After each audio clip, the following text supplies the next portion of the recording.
the first step is you take your clay and you're going to wedge it. So you're going to turn and slam, but you want to keep it in a cube shape. All right, when we have our cube shape, then we're going to stop and we're going to slap these corners to round them off, because we are going to be, I usually would do this, I'm doing it one-handed because I forgot my iPad stand. We're gonna slap these little corners. You guys can pick yours up and do it. Because you're gonna try to then roll it in your hands or on the table and you're making a ball. So you're creating a sphere now. So you went from a cube to a sphere. When you get it in a sphere right in front of you, just roll it back and forth. Get those edges rolled out. If you get it too much, just pound it down a little bit more. Okay, so then I'm gonna take my wire and cut the top off. Or if you're at home, Crosby, you can use a little knife and butter knife and cut that top extra piece of clay off. I'm making sure along this bottom edge is also as thick as my thumb. So I'm going clear down in there and I'm kind of feeling everywhere to make sure it's as thick as my thumb all around, and the bottom and the sides. So then you pull the plastic off of your cupcake. I'll let Josie do that. Pull the plastic off. So it's Carefully. not that hard. We just push the bottom. And then you're going to carve your initials in the bottom with a pencil. Yeah, I kind of messed up. So. Okay, so if you mess up, you got to use a little bit of water, rub it, and then recarve. Guys, you need to come help clean up the table before you go. Carve your initials in the bottom and then we're going to let it dry for about a week. All right, we're going to be making a clay coil top for our cupcake. We want it to look like a fancy cupcake with swirls and nice piled high frosting. So we're going to take clay again and we're going to wedge it like we did last time. So we keep turning it and slamming it, turning it and slamming it. We want to kind of keep it in that cube shape. When we wedge it, we're getting the air bubbles worked out, no air pockets. If there's pieces of clay that aren't quite joined, then we can join those pieces of clay so that it becomes one piece.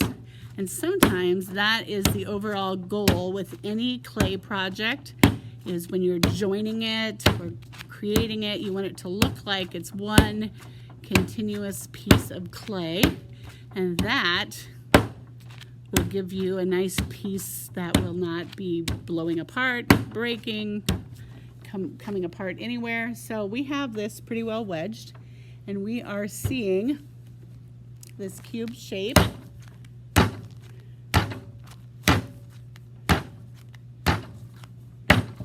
So now I have kind of a shortcut of how to make this top.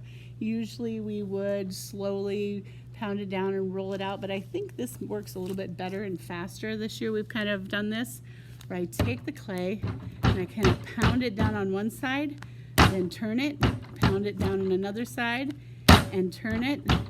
And this is kind of, see how that clay is getting longer?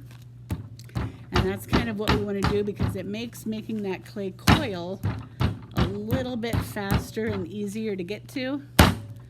So we're going to pound that out and keep turning it and pounding it until we have it about as thick as 2 or 3 fingers put together, because then it'll be much easier to roll it into a coil.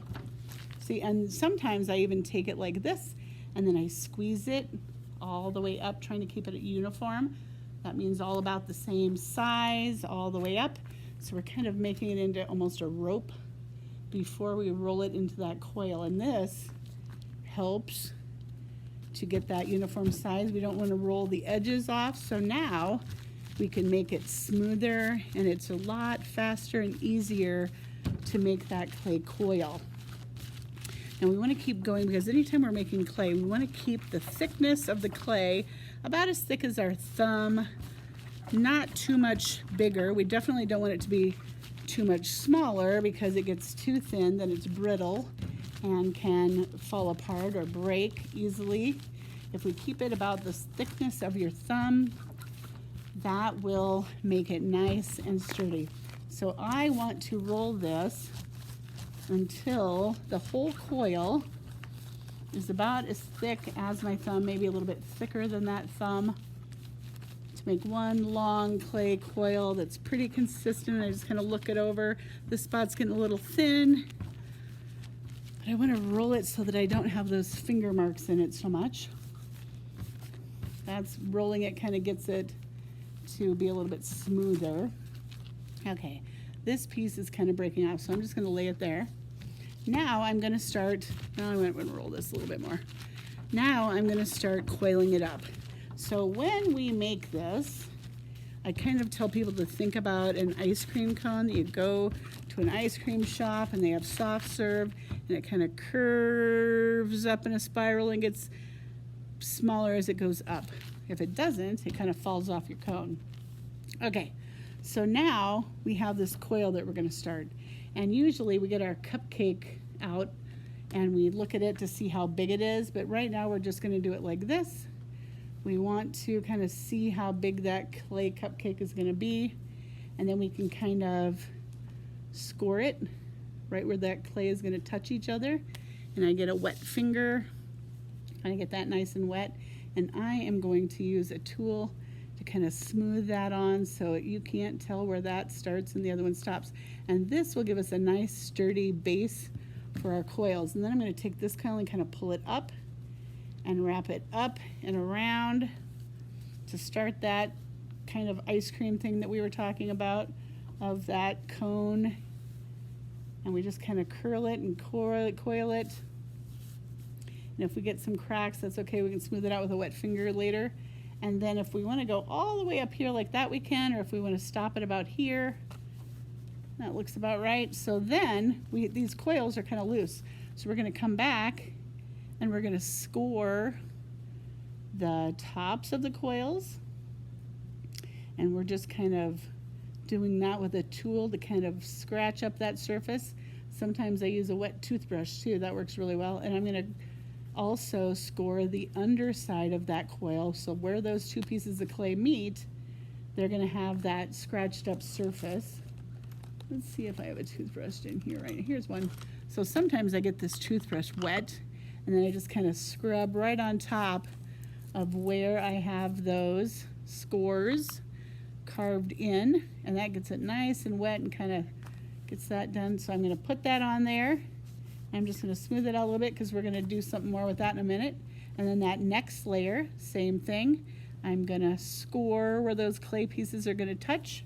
Sometimes I cross hatch, go in both directions. This we're going to be doing the whole inside so we don't have to score quite so much.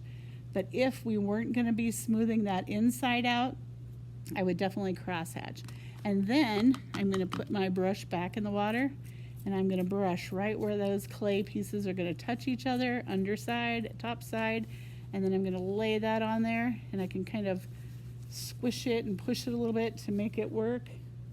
It's still really able to be molded and moved. And then I have this little piece on top that I'm going to score all of that to get all that put together. Then I'm going to take that wet brush and scrub right on that and push it on there.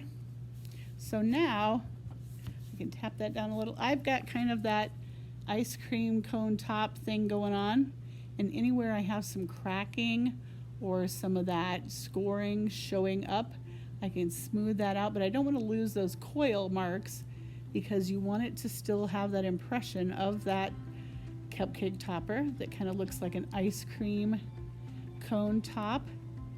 And I can smooth all of that out. I don't want to totally lose that, so I want to keep those coils showing. So that is how we put together a clay coil. So then on the inside you see all of those coils. So we're going to take a tool and I'm just going to kind of rub inside like that, kind of like you would frosting a cake or something like that, we're just going to rub all those coils on the inside. That's what I was talking about. We didn't have to do so much on the outside because on the inside we are going to be smoothing out all of those coils. So pretty soon you're not going to be able to tell there were coils at all inside there. And that is really going to help keep it stable and sturdy and make it one cohesive piece. And when I get that all like it's frosting, then I'm going to take my finger and just kind of rub in there and make sure all of those seams are closed so it makes it nice and sturdy. Otherwise, if you didn't do this and you didn't really get those coils put together, you are going to end up with coils that aren't attached, and then they could come apart and break pretty easily too. So if we look inside of that now, it really looks just like it's kind of a cone inside there, and you really can't tell where all those pieces were added. Now I'm going to look on the outside again and make sure I don't have any more of those lines from the scoring, no cracking from overworking the clay a little bit, from all that rolling and wedging, all the clay coil making.